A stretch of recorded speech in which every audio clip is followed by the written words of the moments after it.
चिड़िया माँ जैसे ही उड़कर अपने घोंसले के पास पहुँची, उसके दोनों बच्चे चूं चूं करके मुंह खोलने लगे। चिड़िया माँ ने जैसे ही दोनों को खाना दिया, अचानक उसे चक्कर आने लगे। वह अपने घोंसले में ही लुढ़क गई। उसे बेहोशी आ गई। दोनों बच्चे उदास हो गए। उठो ना माँ, उठो ना, तुम्हें क्या हो गया? माँ कुछ बोलो, तुम चुप होकर लेट क्यों गई? तुमने ऐसा कभी नहीं किया। माँ, क्या हमसे कोई गलती हो गई? हम तुम्हें परेशान नहीं करेंगे, तुम्हारा कहना मानेंगे। हमने तो कोई गलती भी नहीं की। माँ बोलो ना, हमसे बात करो ना। चिड़िया के शरीर में कोई हलचल नहीं हो रही थी। वह प्राण त्याग चुकी थी। दोनों बच्चे आंसू बहाए जा रहे थे। बच्चे बहुत छोटे थे, इसलिए बहुत सारी बातों से अनजान थे। कुछ देर बाद उन्हें पास की डाली से भी दूसरी चिड़िया के बच्चों के रोने की आवाज आने लगी। एक चिड़ा पास में बैठकर उन्हें चुप करा रहा था। टिंकू देखो, ये बच्चे भी हमारी तरह ही रो रहे हैं। ऐसा लगता है कि उनकी माँ भी नाराज हो गई है। टिंकू, ऐसा पहले कभी नहीं हुआ।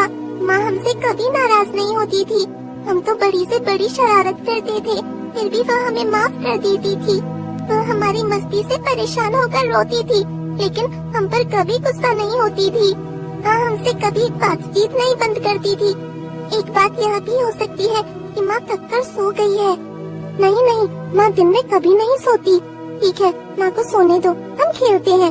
अनजान बच्चे अपनी बुद्धि के अनुसार अनुमान लगाकर खेलने लगे।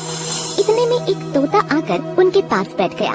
वह जान गया कि चिड़िया अब हमेशा के लिए शांत हो गई है। वह बच्चों को समझाने का प्रयास करने लगा, लेकिन बच्चे यह नहीं समझ पाए कि उनकी माँ मर चुकी है।